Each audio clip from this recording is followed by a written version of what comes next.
This week in the League of Legends, we have patch 6.3 out for play. Additionally, we have the skins of the Moon of Blood. All this and more on the Spastic Gaming Web Show.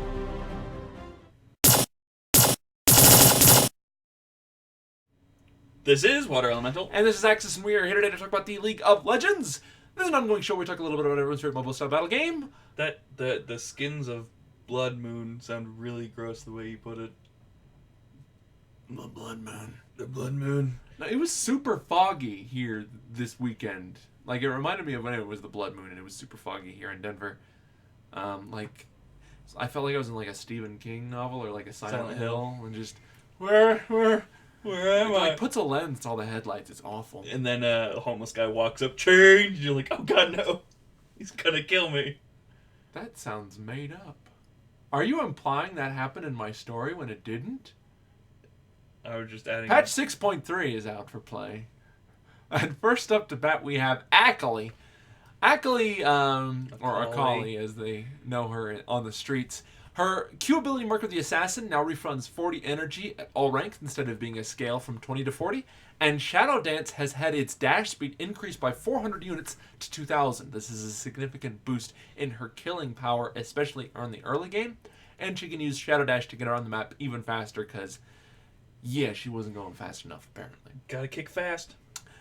Alistar had some slight tinkering with it.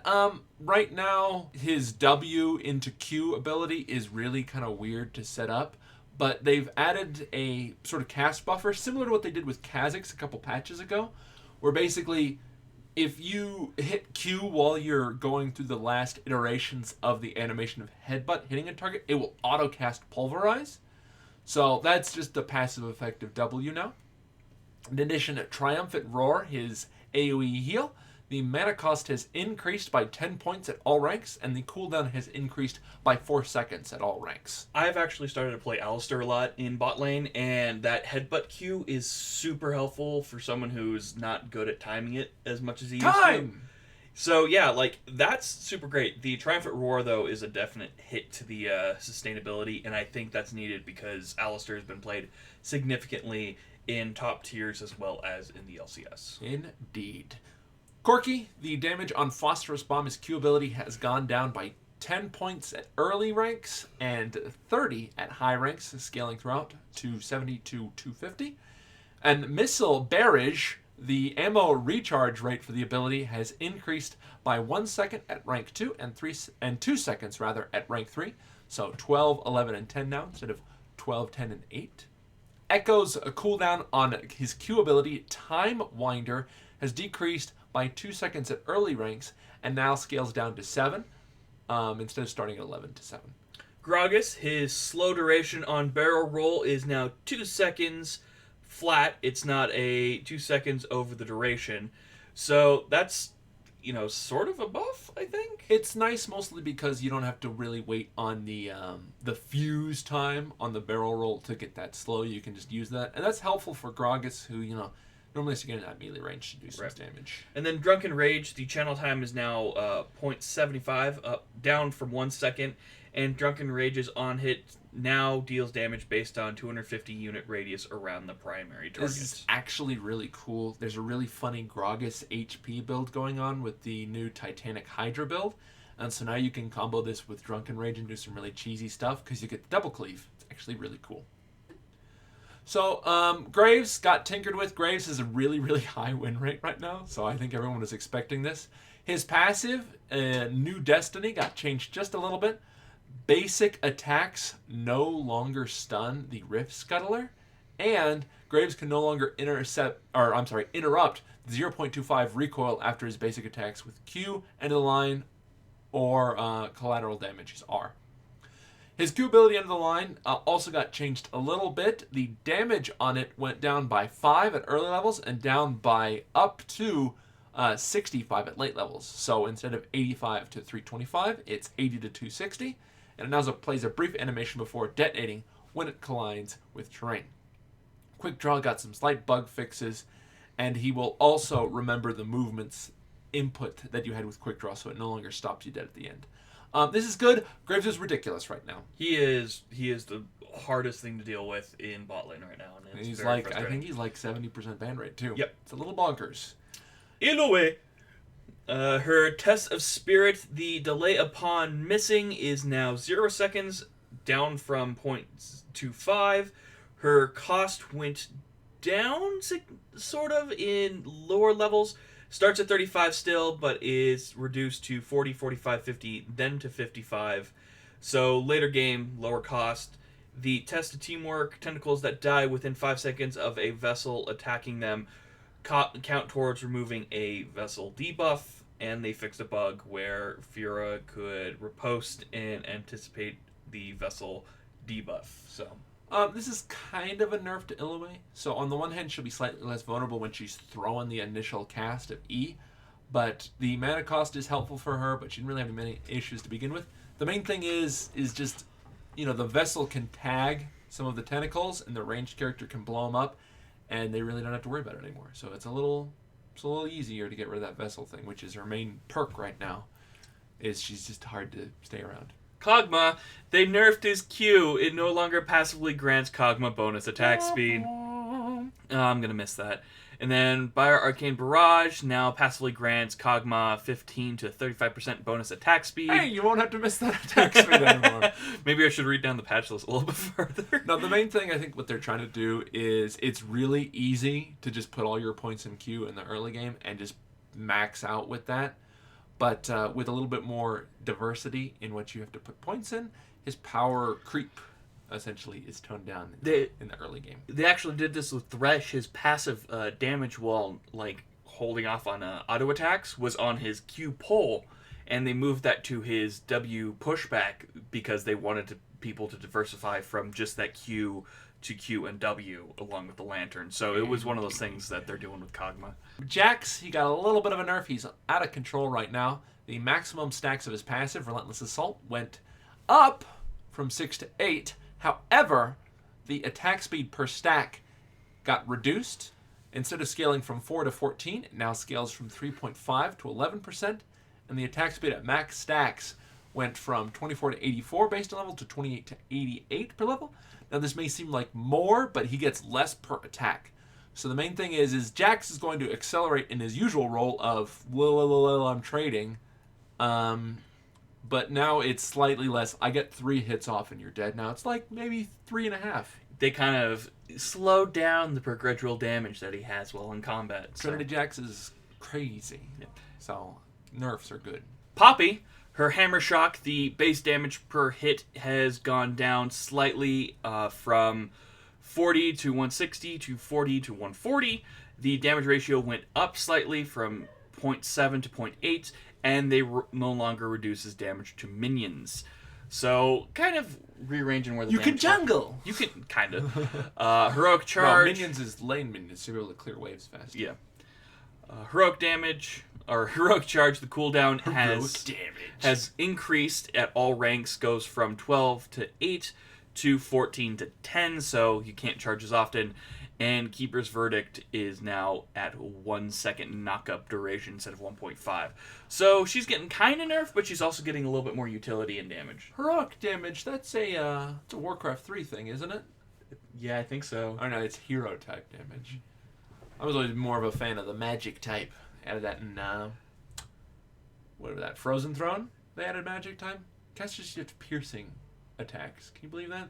No. It's ridiculous, folks. I totally forgot about those stats. Honestly, I'm looking at him like, that kind of sounds familiar. Rengar! The E cast time, Bola Strike, got reduced from 0.25 to 0.125. And Bola Strike now begins slightly behind Rengar when cast Whilst Leaping. So basically, half the time to cast, and now you won't accidentally overshoot it when you're jumping through the air with that cool new thing. And, yeah. His jump ability no longer lands just short of the target, so you actually land right on top of them. This is the old warrior charge bug. People jump charging you. So, making it easier for Rengar to do damage because AD Assassins suck a lot right now.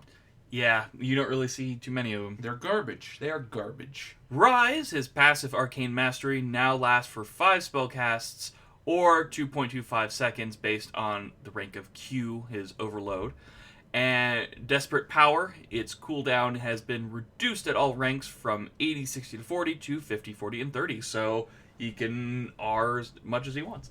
This is basically a nerf to him. Basically, you can't ultra combo within the realm of a single Arcane Mastery proc. It'll now cap out if you just go too crazy. So, nothing really to complain about. Jin Yao now has a slight change. Battle Cry now scales with his bonus AD, 0.2 scaling on that, and now passively causes every third attack to critically strike for 25 to 75% bonus crit damage for that attack. What? Zin is a little crazy right now, as is basically every Sata Devourer character. They said that specifically the Sata Devourer will not affect the Battle Cry thing, but he's already really strong. Why are you giving him more damage and healing? Shh. Let him go back to the but it's okay. Launch. Audacious Charge is now 12 seconds at all rank instead of 14 to 10. That's usually the ability you level second to last or last anyway, so... Oh boy. Zed! Deathmark. The damage amplification got reduced just slightly, 5% at all ranks. However, it more accurately represents when the target will take fatal damage from the Deathmark. So, yeah, Zed is probably the strongest AD assassin, but they're still not exceptionally good, especially in the late game. But hey, slight nerf to Zed. I don't think anyone's going to complain about that. I mean, as much as I bitch about AD assassins, still not going to complain too much about a Zed nerf because Zed's the easy assassin. He's just too easy of a character. He's too safe. Yep. Zig's Mega Inferno Bomb, the base damage has increased at all ranks, going from 250, 375, 500 to 300, 450, and 600. And the ratio ability power scaling is now 1.1 up from 0.9. That's pretty good. The outer radius damage now is 33% less damage while outside of the center. And the warning indicator updated to clarify shows the sweet spot radius. So now you know where you want to aim the majority of the damage towards. Good stuff. So definitely awesomeness to Ziggs. New item. This is what I'm excited about. So this is the AD Assassin item, which is what we needed. Basically builds out of Serrated Dirk, which is already a favorite, and a BF Sword plus 850 gold, which makes it 3,250. I think it's a little cheap. I think they can make the cost a little higher and give it better stats, but so far it's okay. 75 AD, 5% bonus move speed. They're really obsessed with the move speed. Unique passive, 10 armor penetration. Again, this is carrying over from Serrated Dirk. They could have put this into something else, but who cares? This is the cool part. Unique passive. Basic attacks will apply Nightfall on an enemy champion. This lasts for this lasts for like a couple seconds, but it's a long cooldown. So you really need to be mindful of when you activate this. So what it does is basically Nightfall, after you land your basic attack, will deal physical damage equal to 90 plus 25% of the target's missing health. If you get a kill or assist on the target before Nightfall goes off after those 2 seconds, the cooldown will be refunded. So essentially it is a kind of tool to help bursting DPS, especially assassins, take out targets and kind of jump between target and target. Yeah, it's, to be honest, I like it, it's cool, but again, this harkens back to the days where we had items like DFG or Executioner's Calling, where you have these really interesting active effects that you do. I'm sorry, I'm not thinking of Executioner's Calling. Yes I am. Old Executioner's Calling. Yeah, it used to be an active. And basically, there would be these really cool actives that you would time strategically. This is just like tap, pop, tap, pop. It's just like silly runic echoes, It's boring and it doesn't do anything. Active items are really, really cool, and I wanted to see that for an assassin. Like, Zhonya's is a cool assassin item, because you're like, okay, gives me a little bit of attack speed, but also gives me move speed, so I can get in there, get to my target, and leave. Nightfall is just like, they pop. They go boom? And it doesn't even scale. It's like 90 plus 25% is of their missing health. On a basic attack, not an ability, on a basic attack. On a fuse, no less. Yeah. It's just weird. We'll see if this does anything, or it's going to be one of those items that comes out and no one really knows what to do with it yet. They'll get it. The thing is, it's not bad. It's just it's an interesting effect. It's just not as fun as I would like it. Right. You know, there's not going to be much separating the people who use Nightfall well between those who use it great. You know, a Zed who jumps in, does 3 attacks, or I'm sorry, does a WQ E combo, then autos, then death marks, lets the Nightfall proc go off, then lets the death mark go off. That's cool. But, you know, it'd be even cooler if he's like QWE combo, death mark, fire off an ability, use an active item, basic attack, and then jump back. You know, there's much more technical skill than just my auto attack puts on a zillion bomb. That's just me. Seeker's Arm Guards, the building path for it has changed. It is now cloth armor plus amplifying tome plus 165 gold, and the armor has increased to 30. So it's roughly around the same build cost, but it has 5 more armor to it. This is really important just because, they're adding more stuff to make mid assassins viable, and Jin mid has been very popular, so giving AP casters some armor options early game that is not just Glacial Shroud or Seeker's Arm Guard. Making Seeker's Arm Guard, it's a good choice. Yep. So, more power to him. Warden's Mail, the total cost has been reduced to flat 1,000, so 100 gold less, not a bad plan. Deadman's Plate, the cost has increased by 100, so it's now 2,900, and the Crushing Blow Slow is reduced to 50% from 75. This is really lame. Deadman's Plate, like I've said many times, is my favorite item. They just keep nerfing it. Nerf the armor, they've nerfed the cost, they've nerfed the health. Now they're nerfing the cool part of it, which is the slow. I don't think they know what they're doing. Sunfire Cape now deals 50% bonus damage to minions and monsters. Sunfire Cape can't compete with Deadman's Plate, period. If you want Sunfire Cape to be good, you need to really restructure the way this whole item works. Yeah. Randuin's Omen. The total cost is down by 100. The health is up by 50. So that kind of slow is okay, but Deadman's Plate is not. Again, Randuin's Omen is an active item, but they nerfed the cool part about Randuin's Omen, which was the scaling, which means if you want a full defensive build, you have this really cool slow utility.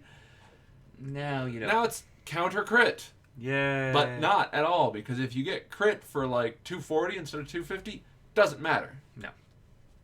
Whatever. Kirchi Shards. The energized damage on your proc is up from 30 to 40. Rapid Fire Cannon, movement speed down to 5% from 7%. The energized damage is down by 40 at the end, so it now scales to 50 to 160 from 50 to 200. Basically, Rapid Fire Cannon, again, coolest one that they liked, but they had to nerf it because I guess it was too cool. Static Shiv, damage went up on it. Yeah. So the critting damage on it is up by 120, so that scales throughout the 1 through 18 curve. Cool stuff. They want people to buy Phantom Dancer, so the cost has been reduced. It is now 650 gold from 900. The total cost is 2,550 from 2,800. See, I dislike this. Don't nerf the cost. Keep it the same. Just give it more stats. Yeah. Make it a beefy item.